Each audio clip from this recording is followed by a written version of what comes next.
Welcome inside the Hall of Fame. I'm Booker T, 6-time world champ, 2-time Hall of Famer. Got my man Brad Gilmore here with me. They call him the BOAT. And guys, we got a whole lot to unpack for you here on this Thursday night. Heading into the weekend, man. The Charlo brothers getting ready to break it down. I call these brothers the brothers of destruction because that's what's going to be going down this weekend. Rosario, Daranchenko, you guys are in big trouble.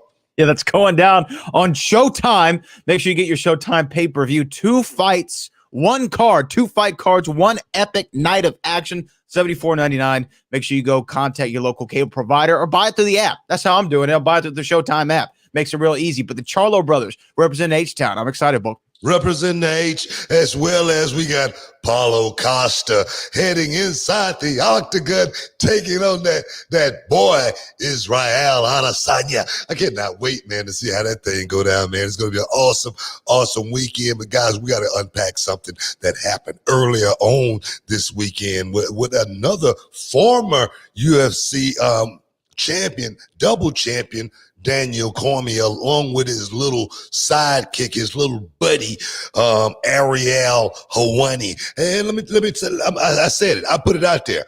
You know, it's your move, Daniel Cormier. You can talk about this, you can talk about that, but right now, bro, it's about you and I. Face to face. That's what the guy said on the movie Young Guns. You and I, right? You and I. Yeah, it's about you and I going toe to toe right here inside the Hall of Fame. Yeah, I mean, for those who may have not seen it, Book, I mean, on last Friday afternoon, I saw Daniel Cormier send you a text message, or not a text message, I'm sorry, a tweet on Twitter saying, you know, watch out. Was it watch out or calm down? One of the two. Be careful. Be careful. Be Yeah. careful. Be And careful. he said that in response to what you and I were talking about on the show about he kind of went out there and started booking his own angles for his seemingly imminent WWE debut, at least the way that he speaks about it. And so he said that, and you were like, hey man, you don't go out and go into business for yourself, right? This isn't the UFC. You just don't call out fighters. You know, you got to stick to the script. You know, you got to be in the pecking order. You got to pay your dues, kid, before you work in the main event, right? I mean, that's all you said. That's all you said. And then he got a little hot about it. And then Ariel Helwani, someone who's been on this show, someone who I thought was a nice guy. Apparently, he's not a nice guy. Because then they want to send some more barbs at you on Twitter. Iron Sheik got involved.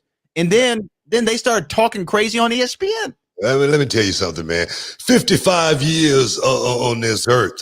I want to put that out there to Ariel Helwani and Daniel Cormier. 55 years on this earth, man, and not a effing scratch. Not one. That's what I'm talking about. Hey, look at me. I'm in tip-top, perfect condition right now. Still ready to go. Let me tell you right now, I might can't whoop Daniel Cormier, but I will beat the hell out of Ariel Helwani. And I'm going to tell you that right now. And I want the world to know that. We can book that any day of the week. And I'm going to tell you right now, I get Cormier one run for his money too. You know what? I ain't trying to, start no fight or nothing like that. But my thing is this. I'm definitely going to defend myself. I live in Texas, man. I don't know if you guys know about the stand your ground law here in Texas, but look, but look here, bro. You know, you want some, you can get some, but you better be big enough, bad enough to take some because it's going to be on like a steaming pot of neck bones, cooking for about 3 days, meat just falling all off the bone. I do have a clip. Should we play the clip of what DC and Ariel were saying? I mean, why not? Why not? Let's play the clip. Okay, let me pull the clip right here. This is from their show. And I'm on the internet late Friday during Rosh Hashanah, and I stumble upon an article from some jabron named Booker T saying, how dare this Daniel Cormier? He wants to book his own angle. And I come to your defense. That's the kind of friend I am. Hey, I told you, be easy, Booker T. You better be careful because I will go right upside your head. I'm not going to play around. And look at my boy Ariel just jumped to my defense right away. We're in the midst of a fight. We're in a fight, and I'm coming to your defense. No, but because we've got each other's back, right? I did it for you with Bisping on Saturday. You know, like we got each other's back. Well, that was part of you trying to make amends. No. Wait, so you think everything I'm doing now is just in an 100%. effort to make things better. 1 Come million on, I percent. just got your back. It was nice. Listen, I hope this lasts. I really It hope will you've last. never had my back. I mean, I've let's be always had honest. your back, right? I Remember get to I it, went after guys. Darren Till for You know you. what? I had to stop That's Darren true. Till from beating you up. It's I stopped ridiculous. a lot of people from beating you up. How about Booker T? Booker T, this guy, first of all, you're talking about Roman Reigns. Here's this guy who hasn't been relevant for 15 or so years. Oh, just he thinks he hasn't can wrestled. waltz into the middle. You're gonna waltz into the main event. You want to be, hey Booker T, you want to be the backup fighter? You want to be the backup fighter for the main event? Yeah, Like, come on, King Book. And the problem is, I love the Harlem Heat. I love Booker You better. T. I love Stevie Ray, the five-time WWE champion. But Booker T come at me, man. I don't know. I don't know if we're gonna be okay. I don't know if we can bounce back from this. Here's the difference between you and Booker T. As I prop you up, you're a double champ. You don't have to remind people every time you speak how many belts you've won, how many things you've done. This guy is so relevant and is such an afterthought that every time he speaks, he has to remind people of his accolades, of his accomplishments. He has to remind people because he's such an afterthought. But guess what, DC? What? Okay, yeah, Booker that's T has that's sent us enough a of him. message. That's enough He of has him. sent I thought it was a tag team out there already called the Best Friends. You know what I mean? And the thing is, Daniel Cormier, he don't want to joust with me as far as a promo go. He know it. He could, just by the way he was trying to formulate his thoughts, you know, I could see the wheels turning. And with me, bro, I'm gonna just drop it like it's hot on you. I'm just gonna go all out, and you ain't gonna be able to come back from it. Your career is already over. It's already finished. And me personally, I don't want to throw any extra dirt on that grave. But trust me, I will if you make me. If you want me to go there, I'll go there. Well, you know what, Booker? You know what, Booker? You don't have to go there, but let me go there. You know what you did that Daniel Cormier never did? In regards to being the heavyweight champion of the world? You know what you did, man? You know what you did? You know what you did before you had to go out there? Right? DC, correct me if I'm wrong, right? Didn't he lose that heavyweight championship once, right? Right? One time. Wait. Did he ever win it back? No, he didn't. No, he didn't win it back. So you're telling me he's a one-time champion. But what happens with Booker T? When Booker T loses the WCW championship, you know what he does? He goes out and he wins it again. And then again. Then he wins it one more time and says, I've had enough of that. Let me go get this world championship. All right, that's what Booker T does. He doesn't just win it once. And I just want to show. I just want to show Cormier. Put him up to and that boy Helwani, just a little something like that. That's 2 Hall of Fame rings right there, man. It just let me know that I did it, and I did it big, just as well as Cormier. I don't want to break Cormier down as much as I want to break, Helwani, just a little piece of something proper, like, you know what I'm saying? And like I said, and true to my word, if I catch Ariel Helwani at Starbucks, ordering his little caramel macchiato, I'm gonna run up on him. He's a pumpkin spice latte kind of guy. You might be right. You know what I mean? Because he do look a little sweet. You know what I'm saying? But that's another story. We'll round back to Helwani in DC, but you got the word, DC. I threw the challenge out. Anytime, any place, whenever you're willing to step inside the Hall of Fame, because that might be the only way you get there. I'm ready for you.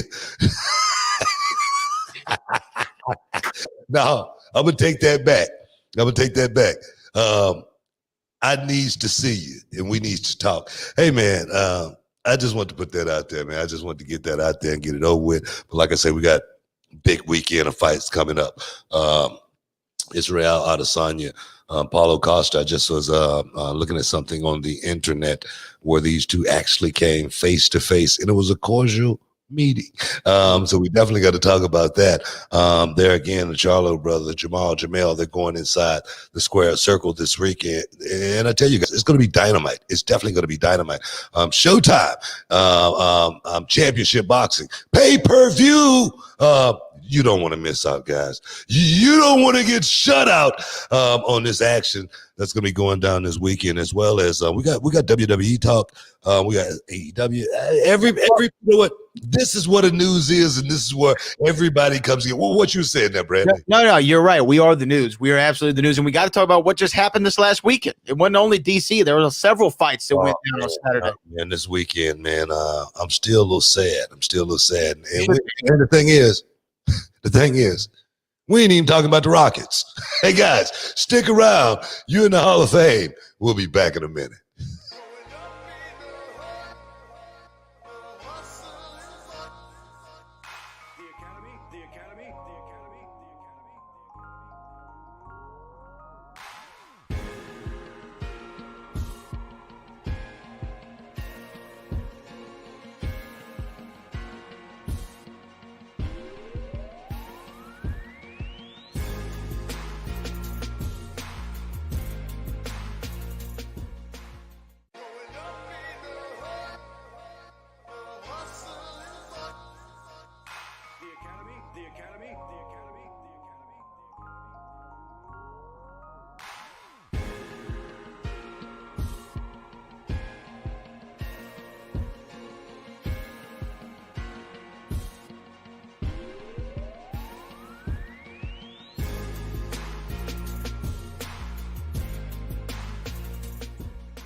Welcome back inside the Hall of Fame. And Brad, we definitely got to talk about what went down this weekend. Don Cerrone, as well as Whitley. Those are the two guys I really want to speak on. The card was what it was. I mean, I thought it was actually a pretty solid card overall, other than other than the co-main and the main, but a lot of stoppages, right? Mackenzie Dern looked really good in that fight that she had in the first round stoppage. And then what's our guy's name? The 17 seconds, Chimaev. Oh yeah, man, I guess it's hard for me to pronounce his name. But, definitely he came out there and just wrecked shot. And that wasn't even a workout, man. That wasn't even a training session. That was just, this guy has had 3 fights in 66 days. 3 fights in 66 days, and they're going back to Fight Island, and he's going to fight on Fight Island. Bruh, the brother said, if it's a check out there for me to go pick up, I'm on my way. It's like me. I always tell people, they say, Bookie, are you available? I say, I'm always available when I'm available. You know what I mean? And that's the way this kid is, man. He's definitely making his rounds, making his mark. He's impressive. Making his mark in quick fashion. And that's the way it used to be back in the day, in the boxing game. Boxer may fight 12 times in a year, once a month. And by the time, he's, going for a title, he's 38-0. You know what I'm saying? But that's the way, the path to record, get the confidence booster going, make you feel like there again you are invincible, that cloak of invincibility, and we talk about it all the time. And I think that's where he is right now, because there's been no opposition. He's just been going out there and running through everything like Swiss cheese. But it's gonna come a time. There's gonna come a time where somebody's gonna step up and he's gonna have a contest to where what is his name again? It's Khamzat Chimaev. I keep saying, I hate saying he. That's just not something we like doing. But hopefully Chimaev get some competition that way he can actually go out there and show how good he really is, or maybe he's as good as he thinks he is. Maybe. Yeah. I mean, he lacks a little bit in the charisma department, right? Like if you saw his post fight, it wasn't the most entertaining thing in the world, but I think that's okay for this guy, right? I mean, he goes out there and you knock somebody out in 17 seconds, one right hand, bah, and put your lights out. I'm interested in that. Now they're talking about giving him a bigger fight, but one of the guys that they're throwing around is Damian Maia. The thing about matching him up with Damian Maia, which I think would almost be kind of a, here's a legend on his way out that we can give you, you know what I mean, with Damian Maia. But would you like to see him continue to fight at 170, or do you think middleweight's better for Chimaev? There's not as many people on the top at 180, right? You have Yoel Romero, you have Israel, you have Paulo, and that's pretty much, the main 3 guys over in that division. I think that Chimaev could do well at 180. Nah, man, I think cleaning out the division first is what you want to do. You want to, like I say, padding the record is very, very important, especially for a guy like that, to where when he finally does get to that big dance, he, not only got the experience under his belt, but he's ready for that, bright light occasion. right now he's having a lot of success, and we've talked about guys who've had a lot of success, and then next thing you know, they throw him in there against some monster and everything come falling down. Me personally, I think Damian Maia would be a perfect opponent, especially after Gilbert Burns went out there and touched Maia up and put him to sleep. I really think Chimaev will be able to do, no less. But there again, it is throwing, Chimaev a legend, on his way out. Do we want to see Maia go out that way? I don't think a lot of people would care. To be honest, they say throw him in there. It's a fight. And then again, how many times have we seen Damian Maia go out there and upset the apple cart and just flip everything upside down? How many times have we seen that? I mean, the most recent example for me would be the Ben Askren fight, right? I mean, we thought he was going to go out there and beat Ben Askren. Okay, Askren gets knocked out in 5 seconds. That's could happen to anybody. And then when Maia beat him, he retires. Exactly. So I'm not going to look past Maia or anything, because I know 100% that Chimaev have never encountered anything the likes of a Damian Maia inside that octagon, just because Damian Maia is a special type of guy. If he can get you on the ground, anything can happen. If Chimaev find himself on his back or even just on the ground, anything can happen in that fight. What did you think about Johnny Walker, man? Give me your thoughts on Walker, man. I don't know. Johnny Walker, we talked about him in his last loss. We said, okay, he's got to win this fight coming back. He won, but did he really win? I mean, they both kind of rocked each other there early on. I thought Johnny Walker was getting his butt kicked for the majority of the fight up until the last 30 seconds. And he didn't show me that he could still take a punch, because he got touched once or twice and he went down. He would go straight down to the ground. So I'm a little bit worried about his chin moving forward. I don't know if he's going to be as dynamic and unpredictable as he once was. I don't see championship aspirations for him at this moment. Maybe he moves up. I think right now he's number 11 or 12 in the world. So I think that he's got time, but I wasn't overly impressed by him on Saturday. No, neither was I. I mean, I second that as far as getting touched on the chin. The brother seemed like the Mike Tyson video game, it was a brother by the name of Glass Joe. I don't know if you guys remember him, but Joe was always the guy that would go out. He would be the first guy out, and then he would lose it and you move on. But that's the way Johnny Walker seems, man. It seems like you touch him on that chin, he's going to, boom, he has a chance. He could have easily lost that fight. He was so close. He was so close to losing that fight. Of course, he pulled it out. And what I did like about it, he's trying not to show so much of the antics, before the fight and after the fight now, just because after you lose like that, you can lose. And at the end of the day, you don't want egg on your face, going out there acting stupid and then get knocked out. And then when you wake up in the hospital, you say, what happened? And everybody say, oh man, you just out there acting a fool. He caught you. You don't want to go out there and make yourself look like a fool. And I think that's what Johnny Walker, he learned from that, but still, I just don't know how far he can go fighting the way that he fights. Competition is only going to get tougher and tougher and tougher. And I just don't see a whole lot happening for Walker in the future. Just my opinion. Yeah, I don't either. But I will say the way that he finished his opponent goes to shoot on him and kind of falls. And that gave Walker the opportunity to start hit him in the back of the head or side of the head with these punches. You know what? I really think that shot right there too. I think that elbow to the side of that back of the head, it should be banned.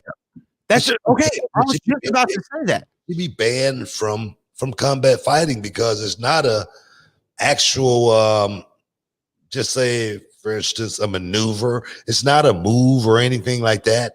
It's not a technique. An elbow to the back of the head, I can do it.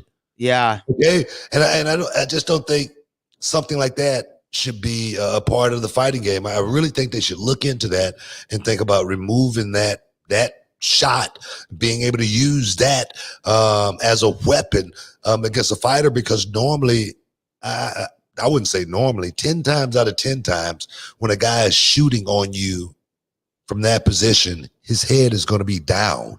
It's never going to be up to where you are sideways where you can hit him.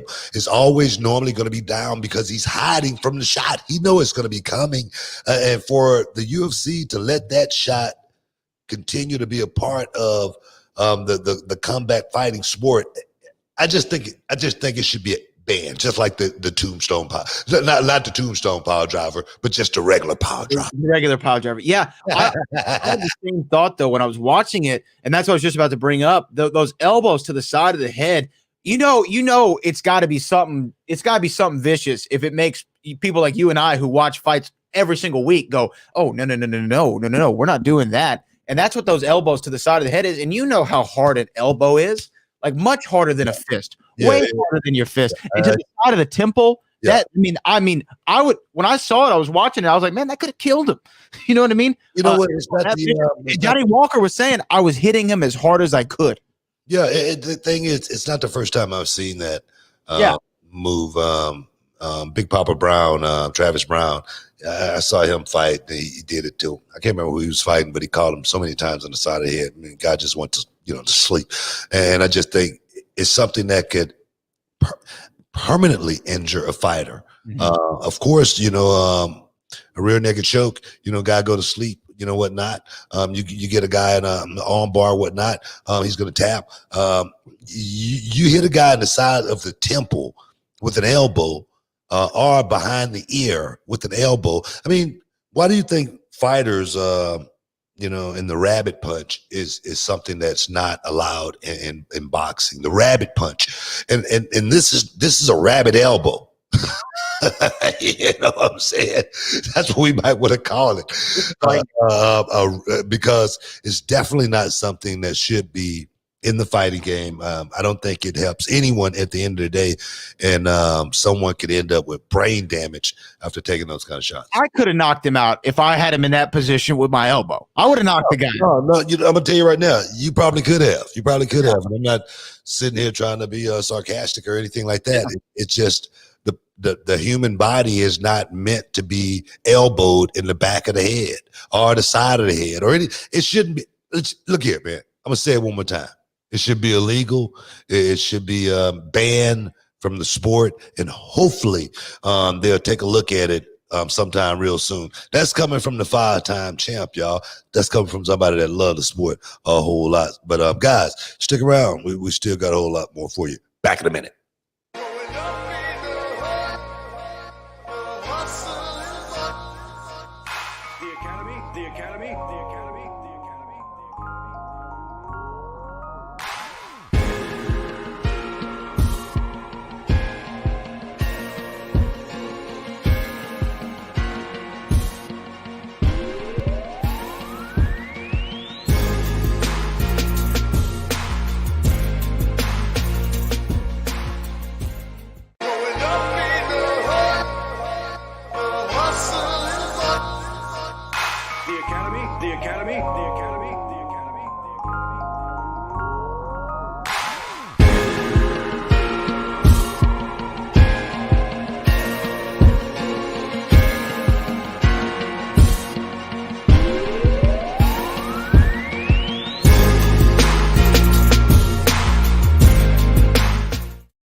Welcome back inside the Hall of Fame, y'all.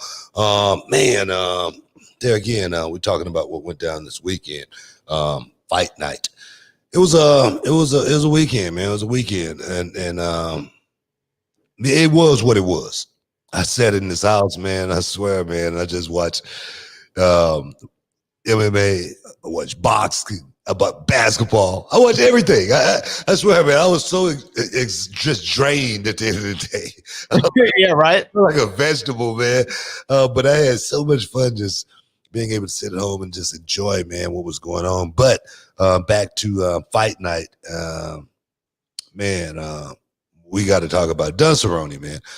Do you think Cerrone is at that point to where he may need to perhaps start thinking about retirement? I didn't hear Dana White say anything about Cerrone. I didn't hear him. Did you? Yeah, I did hear Dana White. Dana White did speak about Donald Cerrone in the post-fight press conference. He said that when asked, what he sees Donald Cerrone's future being, he said that we're going to need to sit down and have a conversation, and it's not going to be a conversation that the Cowboys going to like. He said, I don't think he should be fighting anymore. And he said, I know what he's going to say when I tell him that, but we're going to have to sit down and have a conversation. That was me paraphrasing Dana White, and I think that he's right on the money. I mean, for the first minute and a half, it looked like Cowboy's strategy was to use his face to block punches. It didn't look good. I was afraid for him. And really, he's had these performances before, even when he was Donald Cerrone, but not to a class of fighter like Nico Price. And I'm not trying to knock Nico Price at all, but this is Don Cerrone, most wins in UFC history, right? And normally, and we talked about it a long time, when there's a top guy, he's not going to do so well. Middle of the rung, lower guy, he's never normally going to beat him up pretty good. And this was what I consider a middle of the rung guy, and he looked like he was getting two-pieced the entire time. Started to come back in the later rounds, but it was just one of those things that made you say, I don't want to see a guy like Cowboy go out like this. Yeah, man, it's been a long time since Don Cerrone went out and fought like the Don Cerrone of old. Don Cerrone that we used to probably the last fight I remember Don Cerrone having that really made me feel a certain way was against Miles Fury Jerry, young kid coming up in the UFC talking a whole lot of trash, and they threw him in there with Don Cerrone, and Don just beat the crap out this kid. Told him, hey, kid, you got a long way to go. That was the Don Cerrone I'm used to. I want to remember seeing inside the octagon. Not this Don Cerrone right here, where it seemed like he couldn't pull the trigger, and it seemed like when he did pull the trigger, it wasn't a whole lot on it. Nico Price is definitely nowhere near the caliber of fighter that Don Cerrone has beaten in the past so many times, as well as what you said there in the first couple of minutes of that fight.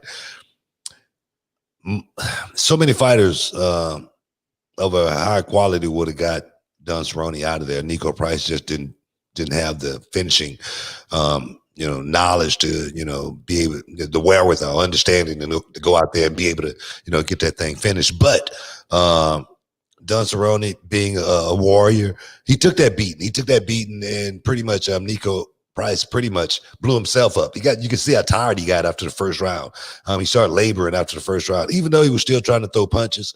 But Don Cerrone started actually fighting back a little bit. Don Cerrone it was almost like he got touched up a little bit, and he said, okay, this kid can't get me out of here, so let me see if I can, pull one out of the old hat, and see if I can, create some magic just one more time, But I think the Don Cerrone that we have seen go out there and compete inside that octagon so many times, I think that Don Cerrone is well past his better days, and I think if he's smart, Don Cerrone, from what I've heard, he's been one of the guys that's been money conscious, or as trying to make sure when this run is over with, I got something to fall back on. And so hopefully, Don Cerrone is in a good place to where he doesn't have to think about, what's next, because definitely next is actually here. It's right now. Yeah. In his last 13 fights, he is 3-9-1, right? I mean, that's not great. And that draw that he just had last Saturday, he lost that fight.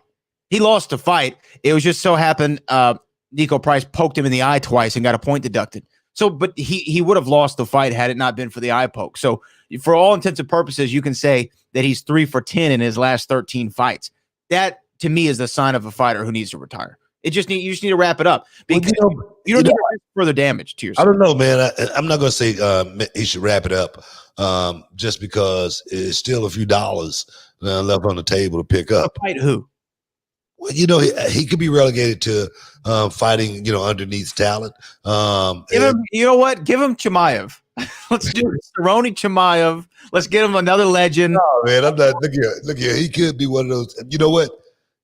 If he find himself in there too long, he will be fighting guys like that. I mean, UFC, they're not past, throwing Don Cerrone in there with a killer and letting that guy just run roughshod.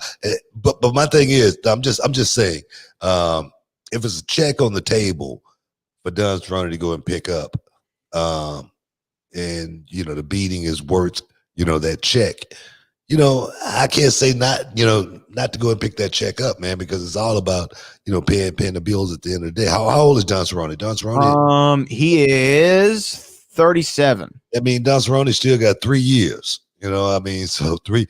And the thing is this: come on, how many journeymen are out there in the fighting game? I mean, there's a few, maybe not as notable as No, it's a bunch of journeymen out there that's in the fight game. It's guys that's been in the fight game that's probably, 1 in 50. For sure. Yeah, I'm serious. I've seen it before. So I'm not going to say, stop fighting just because you can't win, because you're not going to be the champion or anything like that. Some of these guys fight just for the love of the sport, man, just for the love of being able to go out there and doing something that, they got a passion for. So, would I recommend it? No, but that's going to be a decision Cerrone is going to have to make it.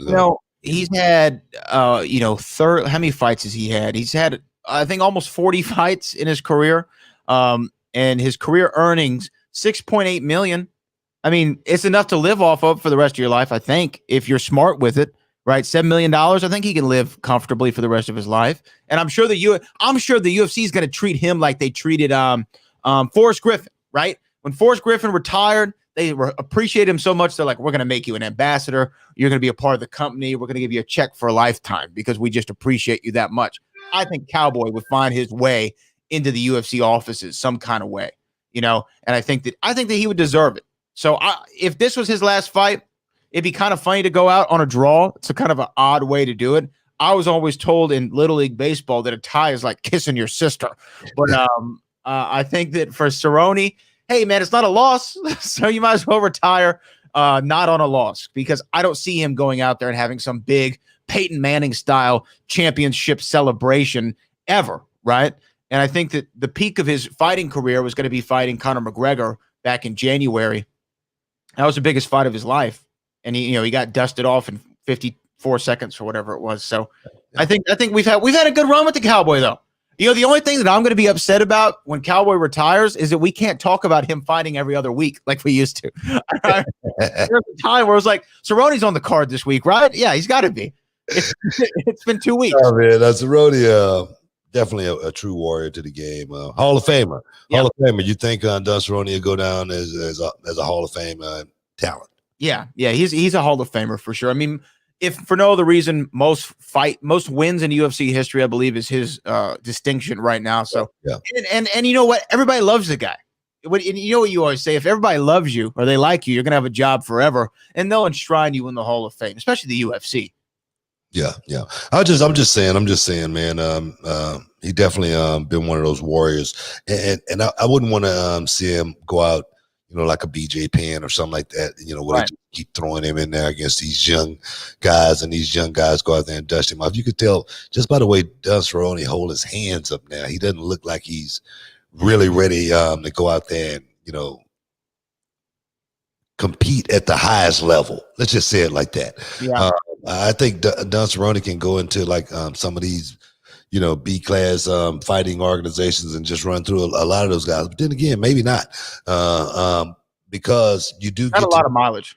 Yeah, that's what I'm saying. You do get to that point in the game where, man, the gas tank is just definitely low. I'm talking about running on fumes, and I think that's where Cerrone is right now in his career. I love to see him step away from the game and just ride off into the sunset like the Cowboys normally do on the big white horse and whatnot. But another guy that's going to be perhaps riding off into the sunset, we got to talk about him too, man. The main event of the UFC fight night, of course, Covington versus Whitley. A lot of talk back and forth before this fight, man. A lot of animosity.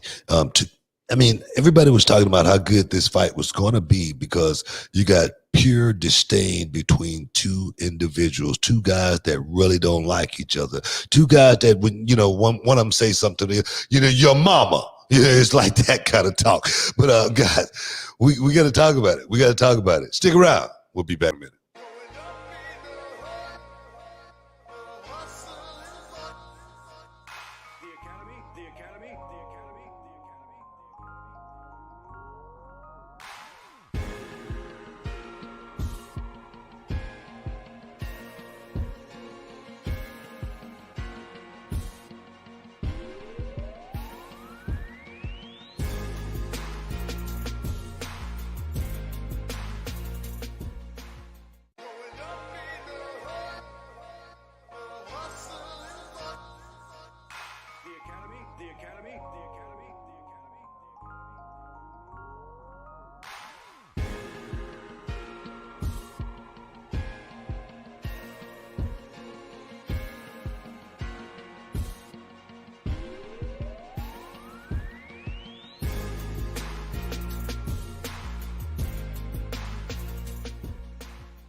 Welcome back inside the Hall of Fame. Talking about UFC Fight Night went down this past weekend. Of course, guys, don't miss this weekend coming up. The Charlo brothers will be in action. You do not want to miss the Brothers of Destruction step inside the square circle, defending their the world titles. So definitely Showtime pay-per-view. Don't miss out. Don't get shut yeah, up. definitely do it. Definitely do it. 2 mega fight cards one night. Both Charlo brothers will be in action. The Charlos came to the World Gym Arena before, didn't they? Yeah. Jamal came to the World Gym Arena. We was having an amateur boxing event there, and he showed up to show his love, man. Definitely, if he showed up for something like that, it just goes to show you love of the game, man, because it was just nothing but a bunch of young kids out there trying to come up. And when you're out there supporting the next generation, it's something awesome. Paul Bosch, he said it best. You cannot fire a gun or open a knife with boxing gloves on. It's true. That's true. Yeah, man, definitely can save life. Definitely can save. People don't realize when they think about boxers, right, or even MMA fighters, when you look at their records, right, their professional records, and say it's he's 10-5 or he's 20-1 or whatever. No one really considers all the amateur fights these guys have had, and then all the sparring they've done in the gym, because it's not abnormal to have 70+ amateur fights. Yeah, definitely. Or 150. Yeah. Back in the day, guys like Roberto Duran, guys like Sugar Ray Leonard. You go back and look at those guys' amateur careers, man. They fought so many fights, well more than they did in the professional ranks. And that's why they were so skilled. That's why they were prepared. Preparation was the only luck those guys ever had. I was watching on, you can pull it up. It's on YouTube. It's just this kid, he's trying to show Sugar Ray Leonard up in a little sparring match. And Sugar Ray Leonard got mad for 1 second and showed that kid what a real fighter was really all about and how good a real fighter really was, and hit that kid with a body shot and laid him out. And just to show him. So I tell you, you do not want to try to mix it up with a professional. That's just not something you want to do. I don't care how old they are. I'm talking about a guy like George Foreman, one of these young punks on the street run up on George and what old man, you better get out of my way. George Foreman.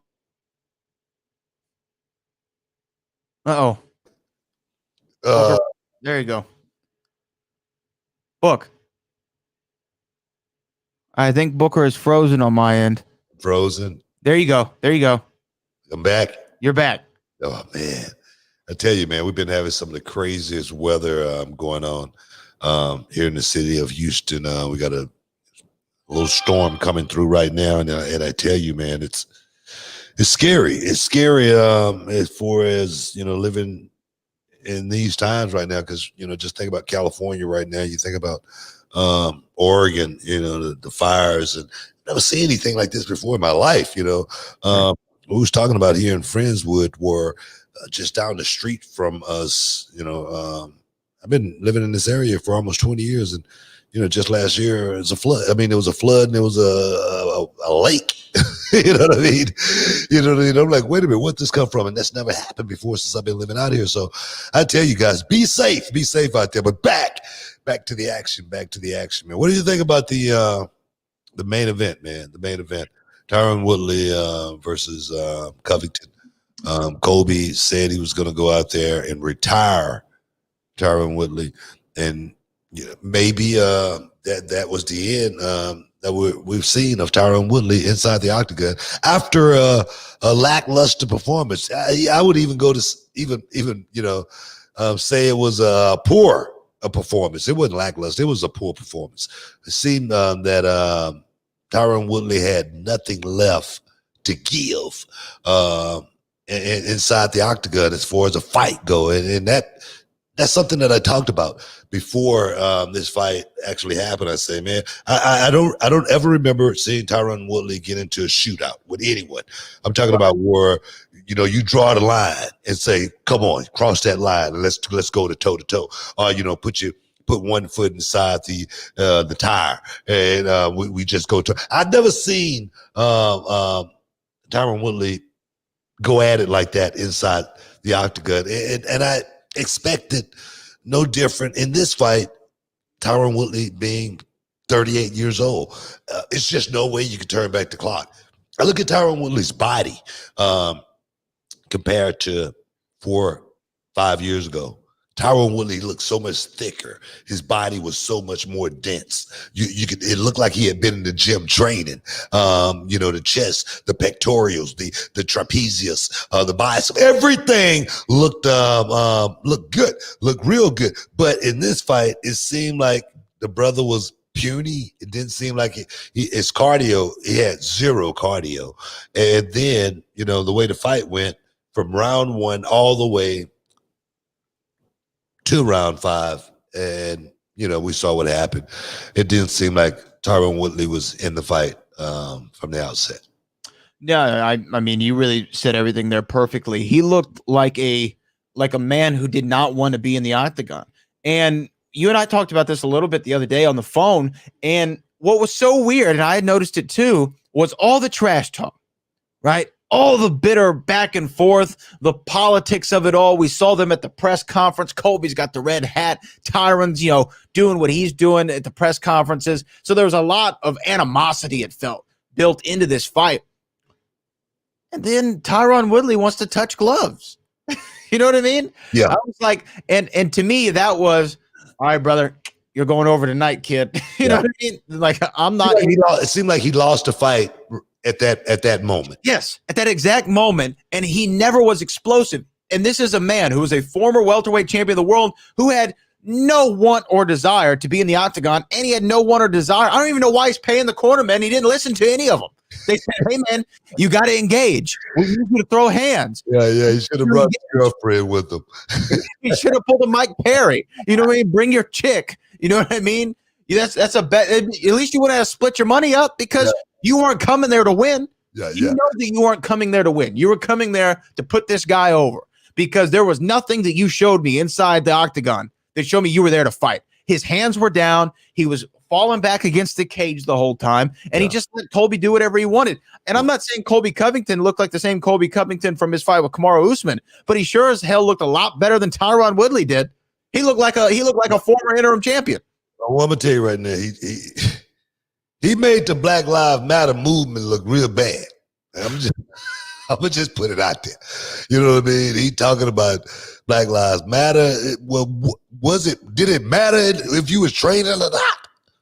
You know what I mean? That's the only thing that should have been mattering when it was time to go in there and fight Colby Covington. I mean, like you said, all the trash talk. Round 1, he wanted to touch glove.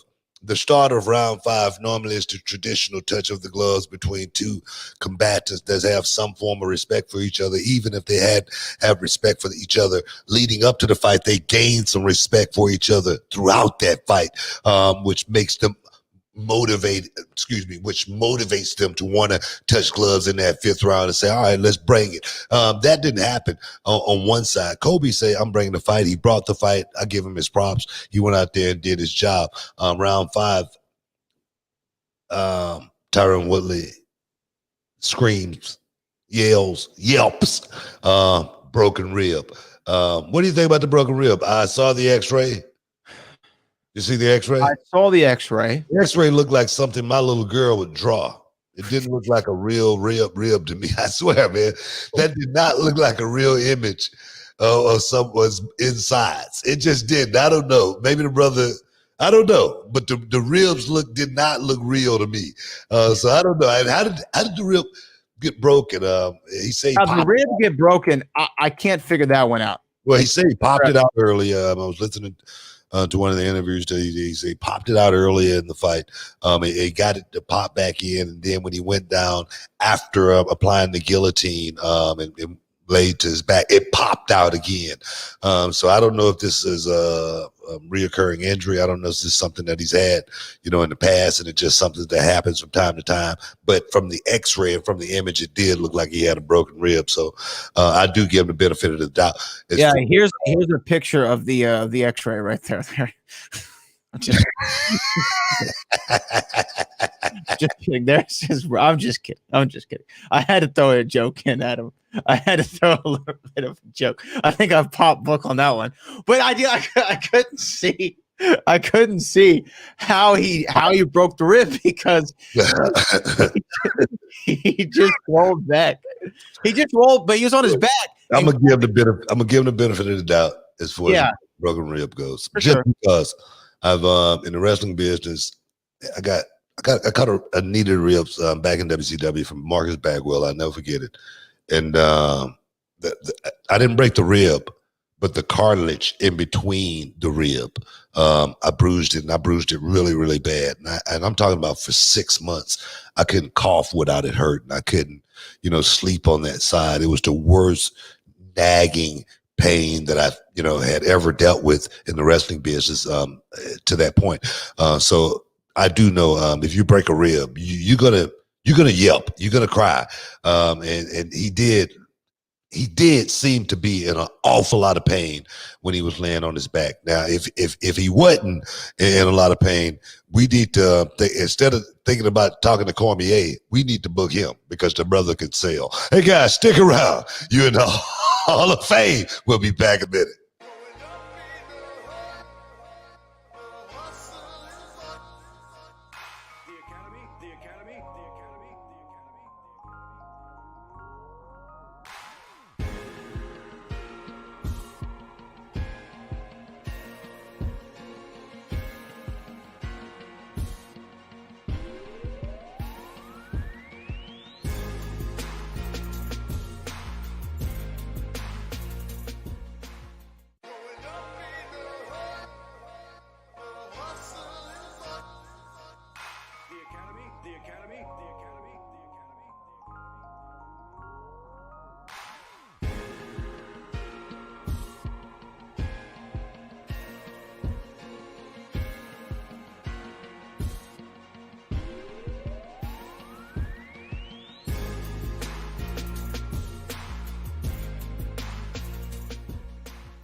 Welcome back inside the Hall of Fame. I'm Booker T, 6-time world champ, along with Brad Gilmore. We just doing it big. Can you see? Am I here? Can you hear me? You're here. Yeah, you're right there. Just making sure, man. Hey, man, Tyron Whitley, question, should he retire? Should that be it for Tyron? Should that be the last hurrah? Thing is, what's left for Tyron Whitley? What's left? I mean, there's no championship aspirations. He's lost 15 of the last 15 rounds he's competed in, and he doesn't look like he's interested in fighting. And I think that's honestly, it's dangerous for Tyron Woodley to even consider to go on, at least in the UFC, because if you are going to give those performances that he gave against Gilbert Burns and the performance that he gave against Colby Covington, he could go out there and get seriously hurt. And it's not like Tyron Woodley's a spring chicken. He's not 31 or 32. This man's 38 years old. You know what I mean? It's, and the thing is, from what I understand, he's got a blooming career outside of the UFC. He's done his rap career. No, not rap career. No. Not his rap career. I've never heard Tyron Woodley rap. Maybe he's got bars, but I don't see that happening. But I know he does a lot of stunt work in Hollywood, and he helps choreograph fight scenes. He worked with look here, bro. Ain't no money in that. Yeah, there is. He helped Denzel Washington. Look, Denzel gonna be getting paid. The stunt double, he ain't gonna be getting paid. No, he's choreography. He's doing the fight choreography. He's helping plan it out. How long that's gonna last? That's not gonna last very long. He could be there for 30 years. Look here. He's no Chuck Norris or anything like that. All right. Tyron Woodley's name is not big enough to where he can go to Hollywood and all of a sudden become some great stunt coordinator. It's just not going to work out for him. I mean, in that sense, I see Tyron Woodley, get him a commentator's job, stick around the game, still be a part of it, still be able to expand the knowledge to the young guys. But Tyron Woodley, there's nothing left for a guy, like you say, lost how many of his last rounds? How many? 15 out of his last 15. 15 out of his last 15. Laying against the cage, laboring, a guy that really doesn't look like he's explosive anymore. It doesn't look like I swear, it looked like Colby Covington could have let Tyron Woodley hit him with a right hand without even trying to block it, and it wouldn't have hurt him. That's just the way it looked to me. And it looked like, Rashad Evans at the end of his career, was Rashad just went out there and postured. He looked like he still knew what he wanted to do in his mind. His mind was telling him, "You look great. You feel great. Throw the right hand." That's what the stem was telling him. That's what the computer was telling him. But he couldn't actually do it when the time came.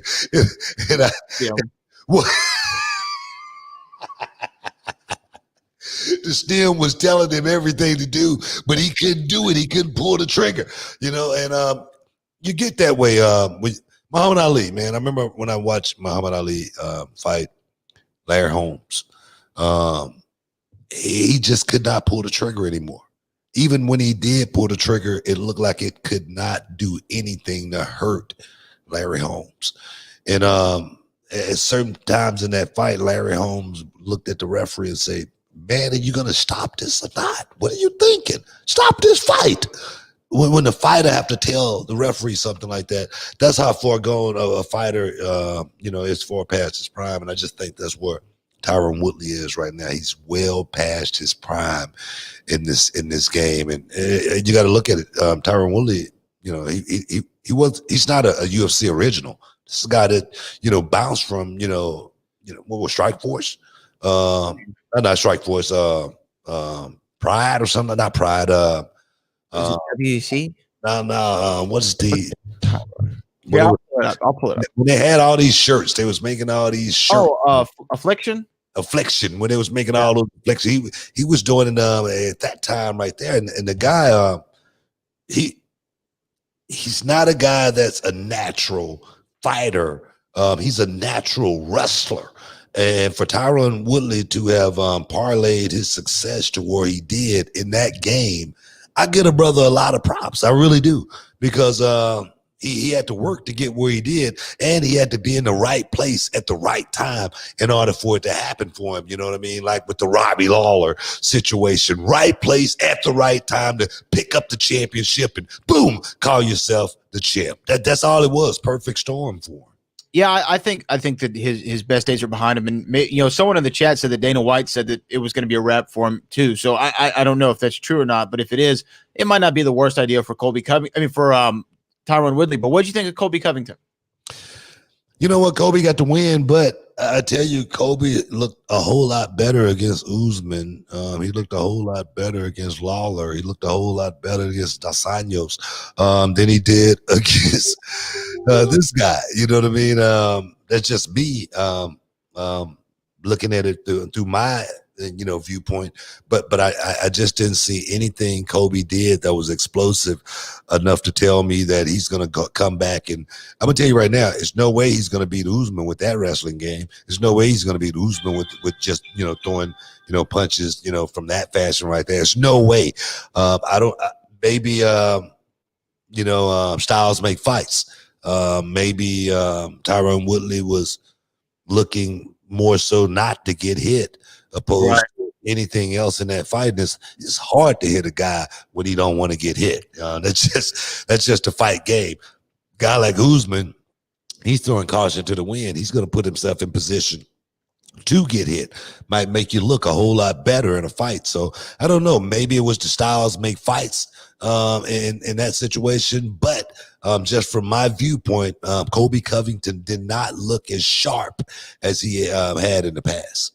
Yeah, I mean, he didn't look as explosive as he did prior, and I didn't know if that was part of a game plan that he was trying to see if he could pace himself into a fifth round, or he just wasn't as explosive with Tyron Woodley, or he thought, I don't need to be that explosive against Tyron Woodley. But whatever it was, he didn't look like the same guy who fought that in what I still think was the fight of the year last year with Kamaru Usman. That fight was such a great fight. My favorite fight last year. Yeah. So I don't know. I don't know if he can now carry that into fight with Usman or maybe a Jorge Masvidal fight and turn up the volume. I will say, although I can appreciate a good wrestling heel, there are times to where it goes overboard. And I don't know if you saw his interactions with Kamaru Usman after the fight. I did. Yeah. it was pretty low in my opinion, and you know, honestly, it bordered on racism. I mean, it might have been racism, but it was just, You know what? I don't know if it's him playing a character and he's trying to do it. Character, you know, racism. You know, playing the race card in any way is no game. Is right. No, it's no place for it as far as I'm concerned. But if that's what he thinks is going to get him to the next level, this is the fight game. This is the fight game. You're gonna run up against some stone cold killers, and I tell you this right. I can tell you this right here. Jorge Masvidal, fighting Jorge Masvidal like that, I get a fight to Jorge Masvidal 10 times out of 10 times. You think you can out wrestle Jorge Masvidal and keep him down on the ground like that? No way. No way. So Jorge's got just as good as cardio as Colby does. Well, I'm gonna tell you right now, Colby Covington, he's gonna run into some killers over his next 3 fights if he lasts 3 more fights inside the octagon. And it's gonna be a wrap for him. That's gonna be Colby Covington's career. Getting past Tyron Woodley, I don't think anybody is surprised. I don't think anybody is shocked by the performance of Tyron Woodley. Maybe we're a little bit disappointed by the performance of Tyron Woodley, but no one is shocked that Tyron Woodley went out there. Tyron Woodley, like you say, he's been done for a very, very long, and I've been saying it. I've been saying it. Come on here. Right. So he's gonna get what he got coming to him, and it's gonna be, you know, a hard ride back down that road that you went up. And that's what they always say, man, those roads, man, that you tear up on the way up, and you got to go back down those same roads, and it's going to be as bumpy as you make it. And it's going to be a bumpy ride for Colby Covington at the end of the day, man. He's going to be a guy that, you know, going to be in his own little bubble. And that's just the way some people choose to be. That and you know what? That's just the human being. That's just the nature of the beast, and he's living it. I just, like, here's the thing, like I said, a couple fights ago when he first started doing this, I was like, okay, he's playing a character, this is a heel thing, he's coming out to Kurt Angle's music. A part of me even appreciated it, right? Like, he's going the extra mile. But these last 2 times with Kamaru, even this time and the time prior, you know, when he started saying things about Kamaru's father and stuff, there's just certain lines that if you're playing a character, you don't cross, which makes me think that this is just who he is. He's just not a very nice person. It has nothing to do, and look, this has nothing to do with political things. I'm just saying what he is saying to this man, Kamaru, is beyond disrespectful. It has nothing to do with red or blue. It's literally, he's saying things about his origin, his nationality, and his race, which I think is racist. Yeah, definitely crosses the line. It's just out of bounds. Yeah, definitely. It's you know, it's not needed, but some people do need it. You know, that's just the way it is. But the thing is, like you said, if you think that's what's going to keep you around, by all means. But you're not going to have too many friends when you leave this industry. Yeah, that's just the way it is, man. Some people don't need friends. Some people want to be hermits and just live by themselves. You know what? It's crazy. He'll have friends. It's a lot of people out there that's like him. Well, you know what? For Colby, if he goes out and, you know, he doesn't want to smoke with anybody after he's done, you know what he should do? What's that? He should cover up his face. You know what I mean? He should wear a mask. Yeah, you know, and you know what? Wearing a mask right now isn't a bad idea for anybody. It's a good thing. It's a good thing, right? It's a good thing. So check out our sponsor here, Boomer Naturals. Hey, we're all wearing masks these days, but not all masks are made equally, especially when it comes to comfort and protection. I recommend the Boomer Naturals. It's 3-layer, comfortable, and highly breathable mask. It comes in sizes for adults, teens, and children. And speaking of kids, if yours are heading back to school, why would you want to make sure they're protected? You're absolutely right, Booker. The Boomer Natural masks are protected with nano silver technology that's woven right into the fabric. Nano silver can block those tiny drops and particles from getting into your nose and mouth. That gives you an added layer of protection. Boomer also offers the popular nano silver neck gaiters. That's a mask that'll cover up your whole face. And another great thing is Boomer donates one face cover for every order to nonprofits and charities. Now, you ready for this? Here's the big news. What's the big news? Boomer Natural masks are now available in CVS stores. And of course, guys, you can order now at boomernaturals.com. Use that promo code Booker and save 20%. That code Booker at boomernaturals.com. Hey, guys, get free shipping and handling when you spend at least $50 online at boomernaturals.com.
Welcome back inside the Hall of Fame.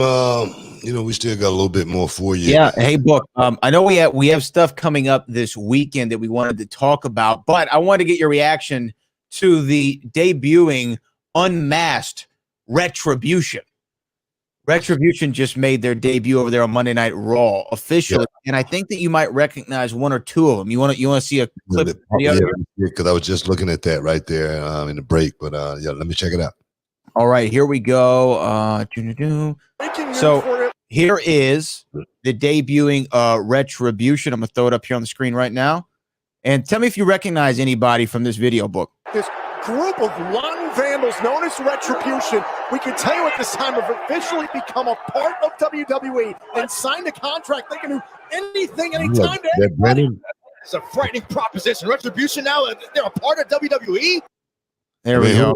Who are they? Well, I don't know. Hold on, my thing froze over here. But it looks like it is Dio Madden is in there. Dio Madden, I thought that's who that was. Yeah. Yeah, Dio Madden, as well as Mercedes Martinez and Mia Yim all seem to be a part of this Retribution. Elliot Sexton, he's not in there. It could have been Sexton. It could have been Sexton. I'm not sure. Yeah. Hey, man, by time they do something, man. But before we get there, man, I want to congratulate Bryson DeChambeau, man, won the U.S. Open over the weekend, man. You know, I love the sport of golf, and Bryson DeChambeau, man, 72 holes, man, over 72 holes, the only man in the field to finish under par at 6 under. You got to give it up for that dude, man.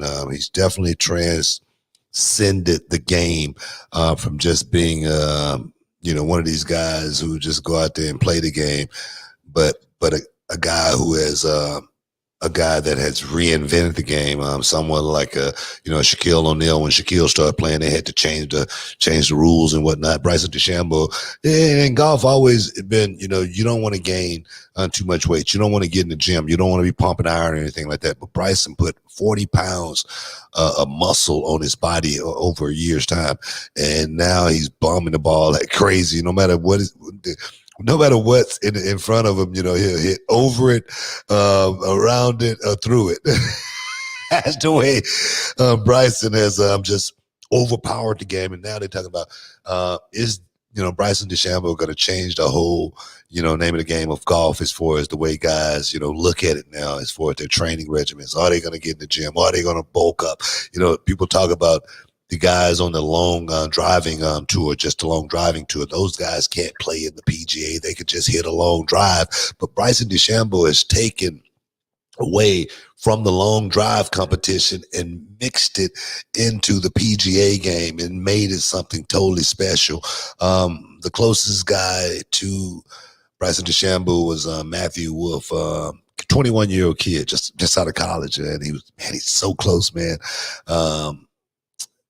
So close to pulling it off, being among the youngest to ever win the U.S. Open. in their first try at 21 years old. How close he finished at even.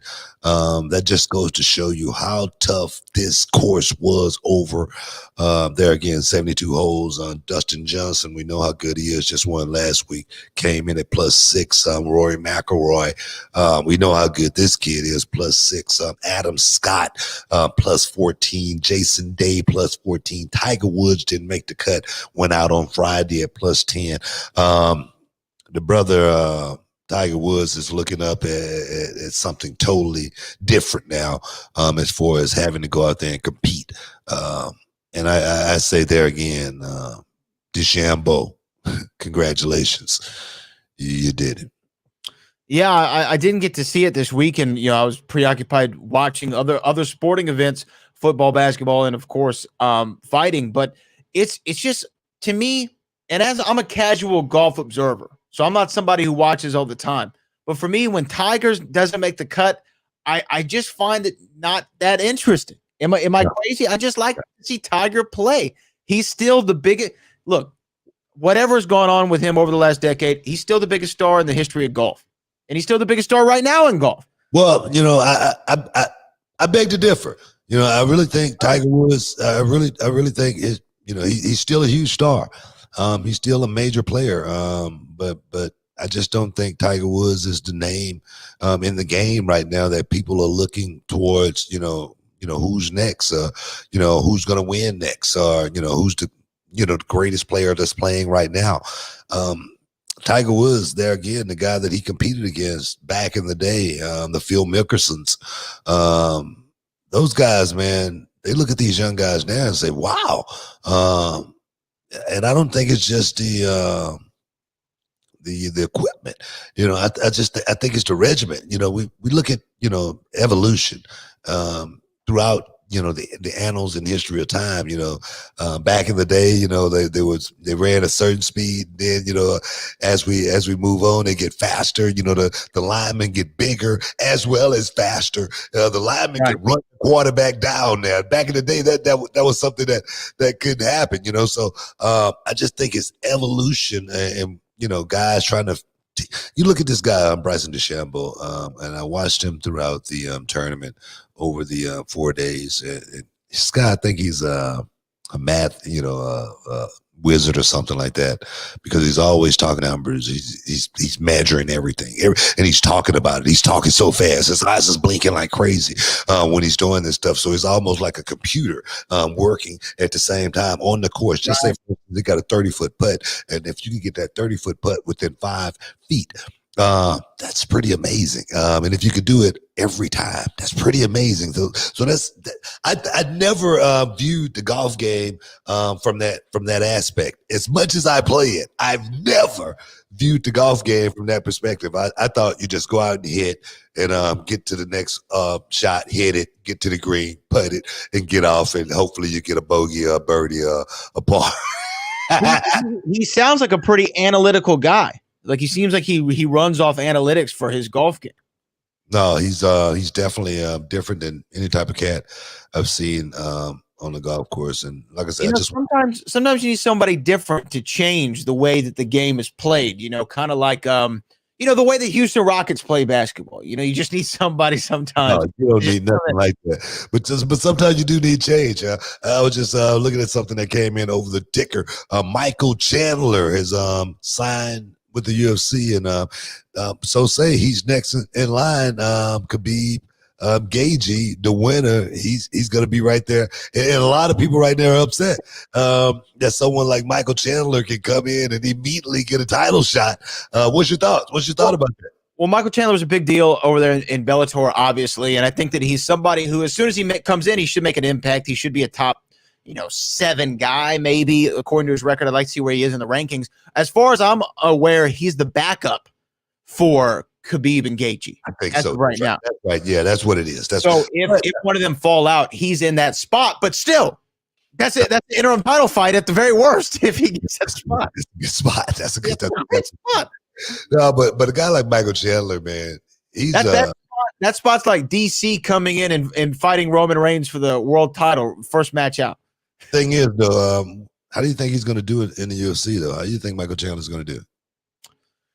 You know, it's hard to say, especially when he's coming from Bellator to the UFC. Normally, I think he's what, 34 years old? Right. I think he's about 34, something like that. Yeah. You know, normally you see a guy coming from the UFC to Bellator, and you're like, oh, they'll probably go on a little win streak when they come in. You know, somewhat, I hate to say easier competition for Bellator. I think that's kind of a little bit disrespectful for their fighters because there's a lot of talented guys over there on Bellator. But look at Justin Gaethje coming from the World Series of fighting. People didn't think he was gonna, do as good as he had done before. And because he was a knockout artist before, and then stepping into the UFC with that first fight against Michael. I think what was his name? I can't remember. Michael Johnson. Michael Johnson was the first fight that he had when he first, and almost lost that fight because Michael Johnson, put him down. Literally, he was on Dream Street for a second. Awesome fight. And now he's panned out to be a moneymaker for the UFC. But also, Justin Gaethje had to change up a few things. He knew he could come out and just continue to fight that all-out war style in the UFC and continue to get better. Over the last couple of fights, Justin Gaethje has gone out there and shown me that he's a technician. He can fight, he can box, he can actually wrestle, whatever you have to do, opposed to getting into that war. Michael Chandler is another guy who's been in a lot of wars. He's been in a lot of fights, and a lot of those fights, he's took a lot of beat. A lot of wear and tear on the tires, stepping into the UFC. Me personally, I don't think it's going to be a great run for Michael Chandler, especially if you have to mix it up with Justin Gaethje, Khabib Nurmagomedov, Tony Ferguson, one of those guys right off the bat. It's not going to be a good day. I mean, it's not the easiest schedule, right? It reminds me of the Houston Texans' first two games, right? You have two of the former MVPs you're going up against. In Lamar Jackson, of course, Patrick Mahomes. But yeah, I mean, for Michael Chandler, it's a big spot.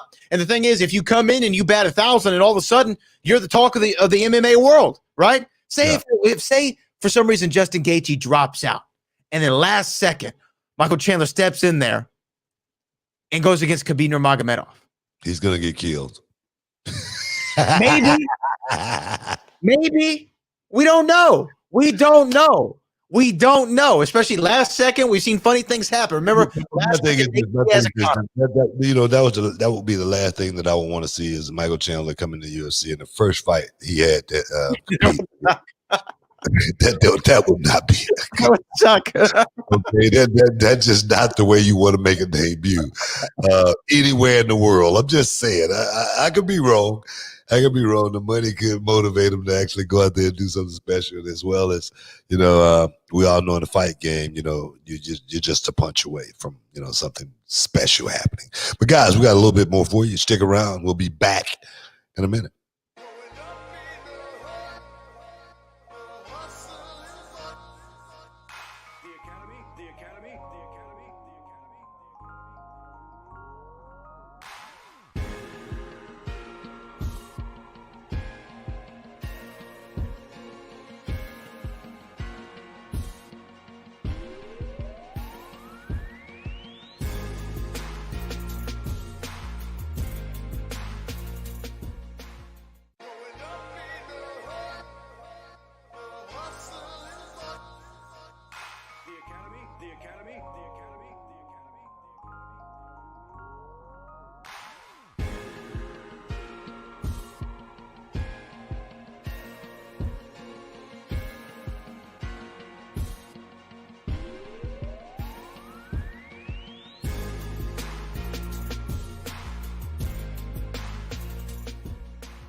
Welcome back inside the Hall of Fame, guys. Sticking around with us, I appreciate it. We're getting ready to wrap this thing up in a little bit, but we got some news that came in earlier. Melina, former diva in the WWE, making her way back to the company. What do you think about that, man? Melina's been away for quite some time from the WWE. She came back for a minute and did a little bit of something in one of the spot in one show somewhere, a reunion show or something like that. One thing about Melina, man, I don't know if you guys remember Melina, but Melina was she was with Eminem, John Morrison, and Joey Mercury, and they were a pretty cool team. Melina, one of the best female wrestlers that I've ever seen inside the square circle. I always, ranked Melina very, very high at the top of the card as far as women in the locker room. Trish Stratus, Melina, in that category right there. She's definitely that good inside the square circle. I told her that one day we was at a not a Comic-Con, but just one of the signings. I think we were in New York, and I saw her and I said, Melina, I never told you before, but I really thought that you was the best, that we had to offer in the locker room. You was the best talent, WWE had at that point in time. And you did it better than anybody that went out and performed. And she started crying, man. She was like, I never thought you thought about me like that, I never told her that or anything like that. But I don't think Charmel would have appreciated it back then. But I always thought Melina was literally prime. She was the best as far as going out in the ring and making that performance as real as it possibly could be. No one was better than Melina, so I'm glad to see her back in the WWE. Yeah, I think the last time Melina was in the company full time was like 2011. So it's been nearly a decade since the last time we saw Melina on the schedule. Now she is saying that she is not signed or what have you, but I think it's a smoke screen. Obviously, she wants to hide the surprise. It was similar to John Morrison did, and I remember Batista when he was coming back, he's like, no, I'm not. And even Edge was another guy. So this is par for the course. I'm 99% sure she's coming back, and I think that it's good for the women's division when you have somebody like that who's a veteran presence. It's always great. You see what Mickie James has been able to do over the last, I think, 3 years that she's been back with the company. She's been able to work with a lot of the younger talent and put them in great positions to look great. I mean, and I think that Melina, I wouldn't expect her to come back and go on this world title run and, be wrestling in the, Hell in a Cell with Becky or Sasha Banks or anything like that. But I think that having her around to work in somewhat meaningful programs with these girls on TV and then, some of the other pay-per-views, I think that's great. And you're right, man. In 04, 05, whenever that was that Eminem came into SmackDown, Mercury, Nitro, and Melina, yeah, they were great. They were great. That entrance was one of the coolest entrances ever, yeah, right? Yeah. I mean, the red carpet, they had the paparazzi taking pictures, they're posing with it. As a young lad, Melina's entry into the ring was not something I was not a fan of. I was very much a fan of it. She can still do that. Say again? Wonder if she can still do it. I'm sure that she still could. But I've also followed Melina on social media, and she was doing really, really good work with the NWA. She was doing a lot of great stuff with them when they still had TV and they were shooting in the studio shows. She still comes across as a presence. She still comes across as a great character. She knows how to cut a promo. And somebody like that is just good to have around. Well, I think the talent definitely can feed off of it. And, people can say what they want to say about the business, but some people bring it to life. And Melina was one of those types that when she went out and performed, she brought it to life. And, she was beating up those girls. You really felt the, tension between, the work that was, going down in the ring. I mean, because it felt real. She was one of the best actors that we had in the company at that time. And I say actors because, that's what we do. We go out and perform. We try to do it to the level to where we can suspend, the imagination for the moment for the crowd that's watching it. And Melina, she could do it for the crowd, but she did it for the guys in the back as well. Everybody respected Melina's work. And there again, to see her back in the company, she definitely can be a beacon of light for a lot of the young girls that's out there, trying to figure out what this thing is all about. I showed her a match on my film study last week, and it was Charlotte Flair versus Chelsea Green. And I showed that match just to show how experienced one person is and how, one person is trying to get there. So much more work still yet to be done on one side, which was Chelsea Green.